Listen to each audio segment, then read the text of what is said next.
ஒரு குட்டி கதையோட நம்ம காணொலியை தொடங்குவோம். என்னடா இது ஆரம்பத்திலே குட்டி கதையா அப்படின்னு கேட்காதீங்க. கொஞ்சம் லேட்டா சொன்னா ஒருவேளை நீங்க மிஸ் பண்ணிட்டீங்கன்னா நீங்க மிஸ்ஸே பண்ணக்கூடாதுன்றதுக்காக ஓப்பனிங்லேயே கதையோட ஆரம்பிப்போம். இது உண்மை கதை. ரிலேட்டிவ் ஒருத்தர் இருந்தார். அதாவது ஒரு மனுஷன் எப்படியெல்லாம் வாழக்கூடாதோ அப்படியெல்லாம் வாழ்ந்தார். எந்நேரமும் போதையில் இருப்பார். யாருக்கும் மட்டு மரியாதை கொடுக்கறதே கிடையாது. சொந்த தாய் தந்தையரே அடித்த சம்பவங்கள்லாம் இருக்கு.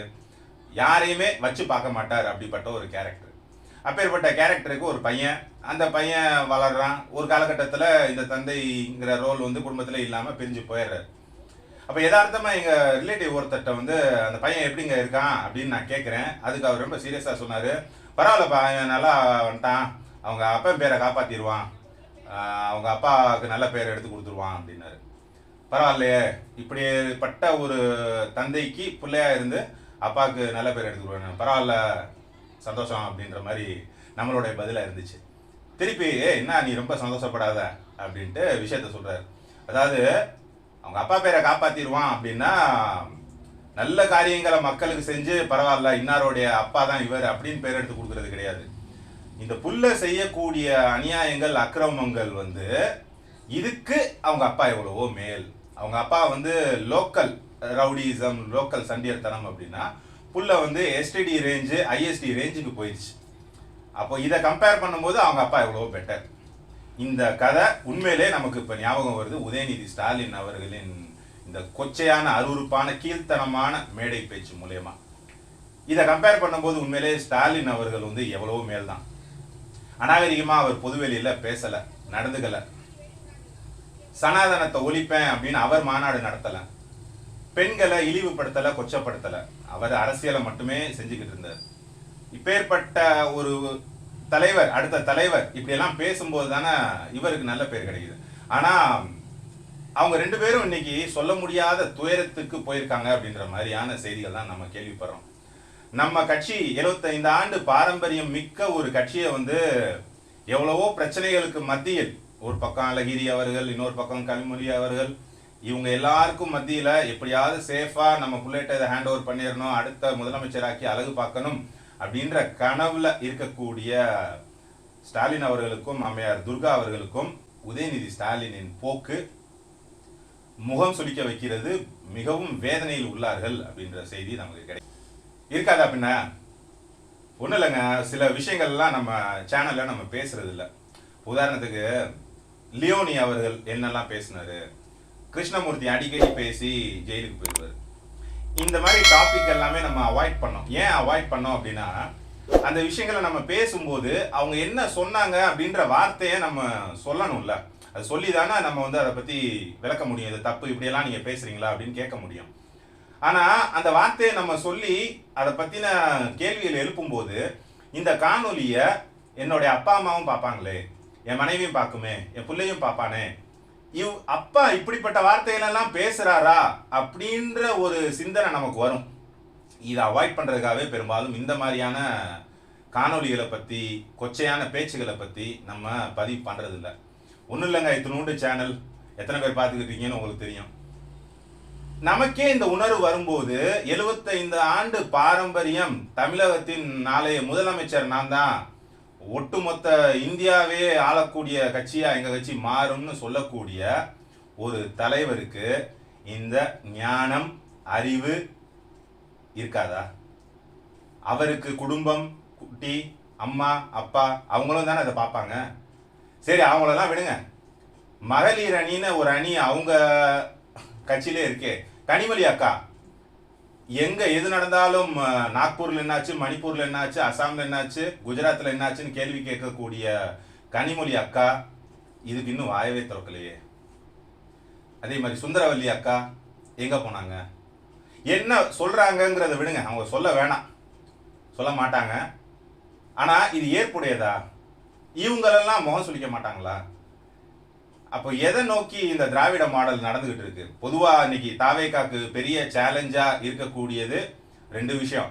ஒன்று, அண்ணாமலை அவர்கள் அடுத்து எடுக்க போற அரசியல். அடுத்து பார்த்தீங்கன்னா இருக்கக்கூடிய திராவிட மாடலை எப்படி சமாளிக்கிறது. ஏன்னா இன்னமும் அரசு ஊழியர்கள் பெரும்பாலும் அவங்க கையில தான் இருக்காங்க. மீடியா, பெரும் மீடியாக்கள் அவங்க சப்போர்ட்ல தான் ஓடிட்டு இருக்கு. இந்த இல்லீகல் மாஃபியா மணி சர்க்குலேஷன் ஃபுல்லாக அவங்க கண்ட்ரோலில் இருக்கு. இப்படி இருக்கக்கூடிய சேலஞ்சிங்கான டாஸ்கை எப்படி விஜய் சமாளிப்பார் அப்படின்னு நம்மளுமே யோசிச்சுக்கிட்டு இருந்தோம். ஆனால் போகிற போக்க பார்த்தா விஜயோடைய வேலை ரொம்ப சுலபமாயிரும். ஏன் அப்படின்னா 75 ஆண்டு பாரம்பரியம் மிக்க ஒரு கட்சியை வெளியிலேருந்து யாராலையும் வீழ்த்த முடியாது. தான் தலையில் நானே மண்ணள்ளி போட்டுக்குவேன், என் கட்சியை நானே குழி தோண்டி புதைச்சிருவேன் அப்படின்னு கிட்டத்தட்ட உறுதிமொழி எடுத்துட்டார் உதயநிதி அப்படின்னு தான் நமக்கு தோணுது. ஏங்க அவர் சனாதனத்தை ஒழிப்பேன் அப்படின்னு மேடையில் பேசினார்ல, அன்னைக்கே ஆல் ஓவர் இந்தியா ஃபேமஸ் ஆனார். அப்போ அவர் இப்படி ஒரு யுக்தியை கையில் எடுக்க ஆரம்பிச்சிட்டார் அப்படின்னு நினைக்கிறேன். அதாவது யாருமே ஏற்றுக்க முடியாத விஷயத்த நம்ம பேசினோம்னா மட்டும்தான் ஓவரால் மீடியா லைம் லைட் நமக்கு கிடைக்கும். ஏன்னா நம்ம சாதனை பண்ணி இப்போ படத்துலலாம் நடிச்சாரு, தேசிய விருது வாங்கி ஆல் ஓவர் இந்தியா ரீச் ஆக போறாரு கிடையாது. இப்படி ஒரு விஷயத்த பேசினோம்னா ஆல் ஓவர் இந்தியாவில் கேஸ் போடுவாங்கல்ல அங்கங்க, அப்போ ஆட்டோமேட்டிக்காக நம்ம ரீச் ஆயிடலாம் அப்படின்ற மாதிரி எடுத்தாரு. இன்னைக்கு ஒரு முதல்வர் அவர்களை விமர்சனம் செய்யலாம், நீங்க எப்படி வேணாலும் விமர்சனம் பண்ணுங்க, அதுக்கு தடையே கிடையாது. விமர்சனம் நீங்க இன்னும் கேட்டா பண்ணணும், அதுக்காக தான் நீங்க எதிர்கட்சி தலைவராக இருக்கீங்க. கிட்டத்தட்ட அமைச்சருக்கு இணையான பதவியில நீங்க இருக்கீங்க. அப்போ நீங்க அரசை எதிர்த்து கேள்வி கேட்கலாம், கேள்வி கேட்கணும். நீங்க கேட்டீங்கன்னா தான் அது ஜனநாயகம். கேள்விதான் கேட்கணுமே தவிர இப்படி கேடுகட்டத்தனமான வார்த்தைகள் எல்லாம் பொது மேடையில பேசுறீங்க அப்படின்னா இதை எப்படிங்க நம்மளால ஏத்துக்க முடியும்? நிச்சயமா நம்மளால ஏத்துக்க முடியாது. இதுக்கு எதிர்ப்பு தெரிவிக்காத கட்சியில இல்லை. இன்னும் கம்யூனிஸ்டுகள் நமக்கு தெரிஞ்சு வாய் திறக்கல, பாயிண்ட் வரட்டும் அப்படின்னு அவங்க உட்காந்துக்கிட்டு இருக்காங்களா என்னன்னு தெரியல. அவங்க இத்தனைக்கும் இருக்கக்கூடிய அரசுக்கு ஆதரவு கொடுத்த கட்சி நிலைப்பாட்டில் இருக்காங்க. நீங்க உதயநிதி ஸ்டாலின் அவர்களை கடுமையா எதிர்க்க வேண்டாம், இந்த பேச்சையாவது கண்டிக்கலாமே. சரி, இவர் இப்படி பேசிட்டே இருப்பாரு, தாவேக்காவோ கவர்மெண்ட்டோ அரசாங்கமோ யாரும் எதுவும் பண்ண மாட்டாங்களா? மே 17 இயக்கம் எங்க போச்சு? இந்த ஜோதிகா அம்மா எங்க போனாங்க? சினித்துறையை சார்ந்த ஒரு நடிகை மீது இவர் இப்படி கொச்சையா பேசுறாரு மேடையில அப்படின்னா, இதுக்கு ஜோதிகா, சூர்யா, சத்யராஜுடைய ஒரு பொண்ணை தான் நான் கேவலப்படுத்திருக்கேன். அவங்களாம் எங்கப்பா போனாங்க? இப்போ இவங்களுக்கு கண்ணு தெரியாது. அதாவது செலக்டிவ் அம்னீஷியா மாதிரி நாட்டில் நடக்கக்கூடிய பாதி பிரச்சனை உங்களுக்கு தெரியும், பாதி பிரச்சனை தெரியாது. அந்த பாதி பிரச்சனைக்கு கிடைக்க வேண்டியது வர வேண்டியது ஸ்வீட் பாக்ஸ் எல்லாம் வந்துருச்சுன்னா பேசுவாங்க. இப்பேற்பட்ட கீழ்த்தனமான ஒரு செயலை நம்ம பார்க்கலங்க. இது நிஜ வாழ்க்கையில சினிமாலலாம் இப்படி இருக்குமா அப்படின்னா, இவ்வளோ அப்பட்டமா எக்ஸ்போஸ் ஆனதுக்கு அப்புறம் எப்படிங்க கொஞ்சம் கூட அந்த வெக்கம், மானம், சூடு, சொரணை இதெல்லாம் எதுவுமே அவங்களுக்கு இருக்காதா? இப்படியெல்லாம் நம்ம பண்ணக்கூடிய ஆளுக கூட நிற்கிறோம், இப்படியெல்லாம் பேசுகிறோம் அப்படிங்கும்போது பொதுமக்கள் உங்களை காரி துப்ப மாட்டாங்களா? எங்க அதை பற்றிலாம் கவலைப்பட்டா தானே மாற்றிருப்பீங்கல்ல. அந்த கவலை இல்லை, நமக்கு கிடைக்க வேண்டியது கிடைச்சா போதும், நம்ம இன்னும் முட்டு கொடுத்துக்கிட்டே இருப்போம்னு முட்டு கொடுத்துக்கிட்டு இருக்காங்க. சரி, இப்போ உதயநிதி ஸ்டாலின் அவர்கள் விஷயத்துக்கு வருவோம். இப்போ உதயநிதி இப்படியே பேசிக்கிட்டு இருப்பாரு, என்ன வேணாலும் பேசுவாரு, எவ்வளவு கீழ்த்தனமா வேணாலும் நடந்துக்குவாரு, இதுக்கு ஒரு எண்டு கார்டே இல்லையாப்பா அப்படின்னு நம்ம நினைச்சோம் அப்படின்னா, நிச்சயமா இப்ப எண்டு கார்டு வந்துருச்சு. பல பிரிவுகளில் இவர் மீது பல்வேறு இடங்கள்ல வழக்கு பதிவு செய்யப்பட்டிருக்கு. மகளிர் ஆணையத்துக்கும் புகார் கொடுத்திருக்காங்க. சரி, மகளிர் ஆணையத்துக்கு புகார் கொடுத்து இந்த வழக்குகள் எல்லாம் இவரை சிக்க வச்சு இவரை கைது செய்ய முடியுமா அப்படின்னு கேட்டீங்கன்னா, இது இப்போ இனிஷியலா எடுக்கப்பட்ட ஒரு ஸ்டெப்பு. இப்படியே இவர் தொடர்ந்துகிட்டு இருக்கக்கூடாது இந்த பேச்சை அப்படின்றதுக்காக இவரை டார்கெட் பண்ணி இன்னைக்கு என்ன நடந்துகிட்டு இருக்கு தமிழ்நாட்டில் அப்படின்னு கேட்டீங்கன்னா, செந்தில் பாலாஜி அவர்கள் இப்போ பல்வேறு வழக்குகளில் சுத்திக்கிட்டு இருக்காருல்ல. இப்போ எம்எல்ஏ வழக்குல A1 அவர் தான் சேர்க்கப்பட்டிருக்கார். டாஸ்மாக் ஊழல் வழக்கு நடந்துகிட்டு இருக்கு. இந்த டாஸ்மாக் ஊழல் வழக்குல ரத்தீஷ் அப்படின்ற ஒரு கேரக்டர் வந்துச்சு பார்த்தீங்களா? அந்த ரத்தீஷ்ங்கிற கேரக்டரை பிடிச்சதே, கொக்கி வச்சதே உதயநிதி ஸ்டாலின் அவர்களை பிடிச்சி உள்ள போடுறதுக்கு தான். இதுல மாற்றுக்கிறது கிடையாது. இவர் அவருடைய பினாமி, right hand, all in all power centre அப்படின்னு தான் சொல்லப்படுது. இது ஒரு ட்ராக்கா. இன்னொரு ட்ராக் வாங்க. அரசகுமார் அப்படின்ற ஒரு நபர் கிட்டத்தட்ட 100 கோடி ரூபாய் மோசடி பண்ணிட்டார் பள்ளி கல்வித்துறையில லைசன்ஸ் ரினியூ பண்றதுக்காக அப்படின்ற ஒரு வழக்குல உள்ள இருக்காருல்ல. இவரை டார்கெட் பண்ணது எதுக்காக அப்படின்னு பாத்தீங்கன்னா, இவர் தேர்ந்து திருச்சி அன்பில் மகேஷ் ரீச் பண்ணி அன்பில் மகேஷ் மூலியமா உதயநிதி ஸ்டாலினை தூக்குறதுக்கும், உதயநிதி ஸ்டாலினுக்கு ரைட் அண்ட் லெஃப்ட் ஹேண்டா இருக்கக்கூடிய நபர்களை நோக்கி தான் இன்னைக்கு டிவிகே கவர்மெண்ட் ஆக்ஷனை எடுத்துக்கிட்டு இருக்கு. இந்த நடவடிக்கைகள் எல்லாம் பொறுத்து கொள்ள முடியாத, என்னடா இது நம்மள்கிட்ட நெருங்கிடுவாங்க போலயே அப்படின்ற ஒரு நிலையில தான் வைத்தறிச்சல் தாங்க முடியாம பித்தம் தலைக்கேறி போய் புத்தி கெட்டு போய் இப்பேற்பட்ட பேச்செல்லாம் இன்னைக்கு பொதுவெளியில பேசுற நிலைமைக்கு அவர் போயிட்டார். இது டிவிகே கவர்மெண்ட் எடுக்கக்கூடிய அந்த எண்டு கார்டு. சரி, இப்போ மக்கள் கொடுக்க போகும் எண்டு கார்டுக்கு வருவோம். அதான் முன்னாடியே சொன்ன மாதிரி அரசியல் அப்படின்றது விஜய் வருகைக்கு முன், விஜய் வருகைக்கு பின் அப்படின்னு 2 விதமா பார்க்கலாம். விஜய் வருகைக்கு முன் அரசியல் எல்லாம் பெருசா எல்லாருமே உத்தெல்லாம் பார்க்க மாட்டாங்க. ரொம்ப சிலர், குடும்பத்தில் ஒருத்தர் 2 பேர் மட்டும்தான் நியூஸ் பார்ப்பாங்க, அரசியல் நகர்வுகளை கவனிப்பாங்க. ஆனால் இன்னைக்கு அப்படி இல்லை. பெண்கள் அதிகமாக பார்க்க ஆரம்பிச்சிட்டாங்க, குழந்தைகள் பார்க்க ஆரம்பிச்சிட்டாங்க, யூத், யங்ஸ்டர், இந்த ஜென்சின்னு சொல்றீங்களா, இவங்க எல்லாருமே இன்னைக்கு செய்திகளை பார்த்துக்கிட்டு இருக்காங்க. இப்படியெல்லாம் ஒருத்தர் பேசுவாரா அப்படின்ற மாதிரியான ஒரு விஷயம் இன்னைக்கு ஃபுல்லாக எக்ஸ்போஸ் ஆகுது. ஒரு வீட்டில் ஒரு பையன், அம்மா நான் டிஎம்கே கட்சியில் சேர போகிறேன் அப்படின்னு சொன்னான்னா, அந்த அம்மாவுக்கு இவர் இப்படியெல்லாம் பேசுறது தெரிஞ்சு அந்த பையனை அங்கே போவிடுவாங்களா, இல்லை விளக்கு மாற்ற கொண்டே அடிப்பாங்களா? விளக்கு மாற்ற கொண்டே தான் அடிப்பாங்க. ஏண்டா, ஒரு தலைவர்னா எப்படி இருக்கணும், எப்படி பேசணும், அதை பார்த்து தானே இம்ப்ரெஸ் ஆகணும் அந்த போகக்கூடிய யங்ஸ்டர்ஸ். தலைவனே இப்பேற்பட்ட ஒரு லாங்குவேஜை ஃபாலோ பண்ணும்போது நீ அங்கே போய் இன்னும் உருப்படாமல் போகிறதுக்கா அப்படின்ற ஒரு நிலைக்கு தானே அவங்க வருவாங்க. சரி, இது குழந்தைகள், ஜென்சிஸ்.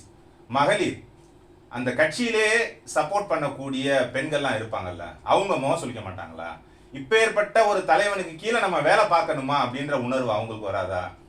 இது பார்த்துக்கிட்டே இருங்க, இவர் இப்படியே பண்ணிக்கிட்டு இருக்கட்டும். காலப்போக்கில் கொஞ்சம் கொஞ்சமா, அதாவது ஒரு காலகட்டத்தில் பாஜகவுக்கு ஒரு பேர் இருந்துச்சுல்ல, அதாவது பாஜக அப்படின்னா டேய் சங்கியாடா நீ அப்படின்னு பொதுமக்கள் எல்லாமே கேட்டுக்கிட்டு இருப்பாங்க. அந்த பேர் மாறுறதுக்கு பல வருஷங்கள் ஆச்சு. இன்னைக்கு தான் ஆமாடா நான் சங்கிடா அப்படின்ற நிலையில மக்கள் இருக்காங்க. இங்கே திமுகவுக்கு அது ரிவர்ஸ்ல நடக்க போகுது. டேய் நான் திராவிட மாடலின் அங்கம்டா அப்படின்னு சொல்லிக்கிட்டு இருந்த காலகட்டத்திலிருந்து அடுத்தடுத்து அப்படியே மாறி நான் டிஎம்கேக்கு சப்போர்ட் பண்றேன் அப்படின்னு வெளியில தலகாட்ட முடியாத, சொல்ல முடியாத நிலை நிச்சயமா வரதான் போகுது. அதை நீங்க எல்லாரும் பார்க்க தான் போறீங்க.